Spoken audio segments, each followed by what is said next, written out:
வண்டியில மாமம் கொண்டு ஓட்டுறவன் செல்ல கண்ணு எங்க வீட்டு ராணி வாழ எல்லாம் வந்து பார்த்துக்குங்க.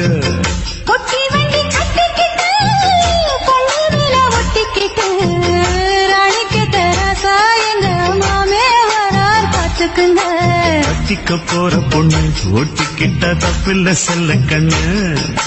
தப்புன்னு யாரு சொன்ன கண்ணன் தொட்டு தாளத்தை போடு நல்ல அட அப்படி போட்டுக்க ஆசைய பார்த்துக்கடு.